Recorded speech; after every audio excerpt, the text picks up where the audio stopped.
ازيكم يا حلوين؟ عاملين ايه؟ يا رب تكونوا بخير. يلا بينا يا برج الميزان نشوف طاقتك العامة في شهر 5 شهر مايو ونشوف فيها ايه، وان شاء الله تكون كلها خير وسعادة لقلبك يا برج الميزان. بس قبل ما نشوف الفيديو بتاعي النهاردة، يلا اللي مش عامل اشتراك ننزل بسرعة نعمل اشتراك في القناة ونفعل الجرس عشان يوصل لنا اشعارات بالفيديوهات وكمان اللايفات بتاعتنا، وما ننساش الكومنت الحلو واللايك والشير مع اصحابنا يا حلوين.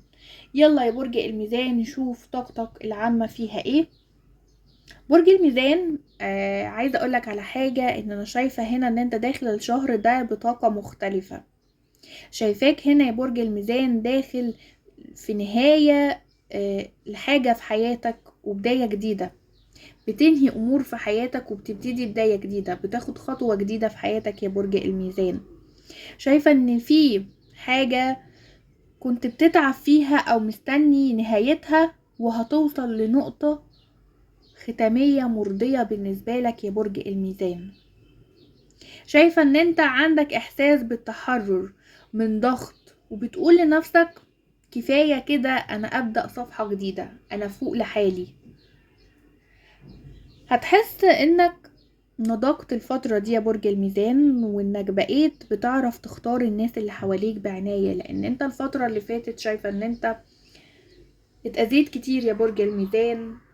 انتظرت ناس وما جيتش، ناس اتخلت عنك وادت له، يعني ناس بعدت عنك وادت لك ظهرها ومشت فجأة يا برج الميزان، وانت مش عارف السبب. يمكن الشريك، يمكن الاصدقاء، فانت اتخدعت يا برج الميزان. شايفة ان انت هنا البعض كمان في عنده طاقة انفصال، وما زالت طاقة الانفصال دي مؤثرة فيه بشكل قوي. فعلشان كده الفترة دي هتركز قوي في الناس اللي داخلة حياتك يا برج الميزان. ممكن كمان تبقى بتجهز لحاجة كبيرة زي سفر او تغيير او خطوة مصيرية في حياتك بشكل عام يا برج الميزان.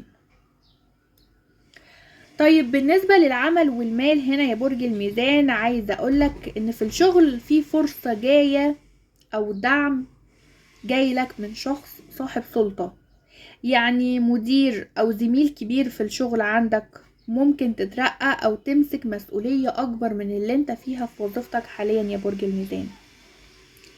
بالنسبة للناس اللي بتدور على شغل، فانا شايفة هنا ان من النص التاني من الشهر، نص الشهر التاني، هتبدأ الامور تتحرك لصالحك، خصوصا لو ليك علاقات او ترشيحات من ناس انت عارفهم، فهم بيرشحوك في المكان ده يا برج الميزان.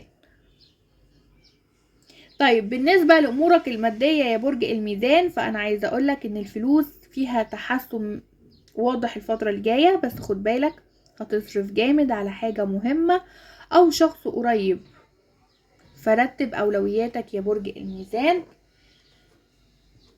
نصايح الملايكة ليك أو رسالة الملايكة ليك كمان هنا يا برج الميزان بتقولك إن أنت عندك الفترة الجاية تحسين في صحتك، عندك بدايات جديدة، عندك الوضع هيتحسن في حياتك في أمورك العاطفية والمادية، يعني في جميع الجهات عندك بداية جديدة وتحسن الفترة الجاية يا برج الميزان.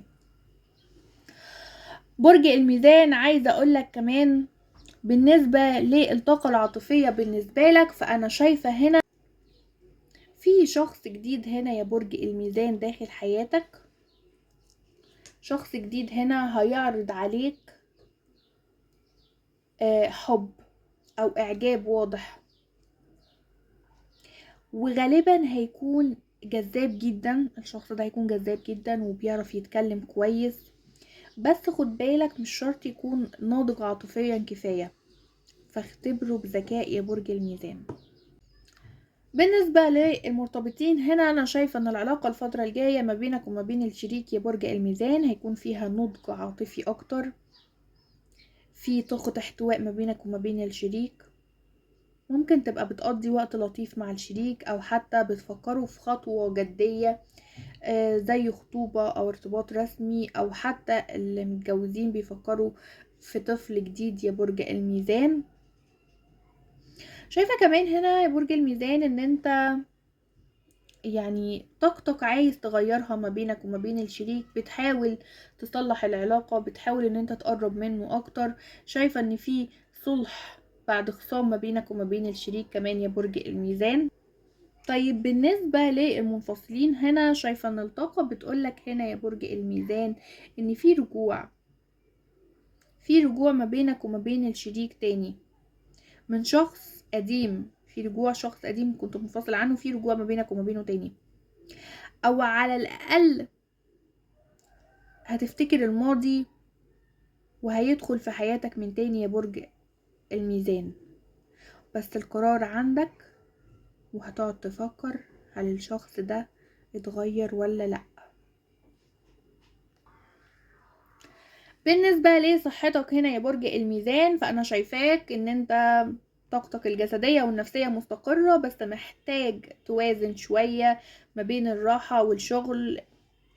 يمكن الأكل الصحي، لازم تبقى معتدل في كل حاجة يا برج الميزان. لو عندك مشاكل في النوم أو عندك مشاكل في الجهاز الهضمي، الشهر ده مناسب تبدأ علاج أو تهتم بصحتك أكتر يا برج الميزان.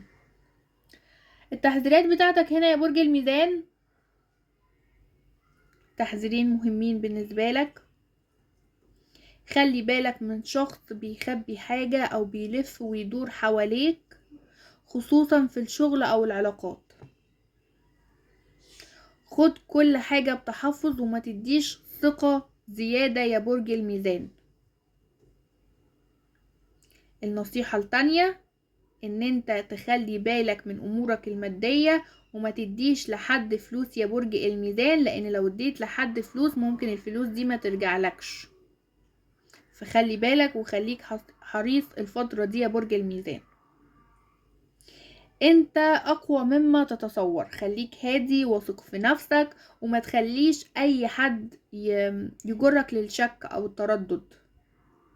صبرك هيجيب نتيجة كبيرة في كل حاجة انت عايزها بالنسبة لك يا برج الميزان.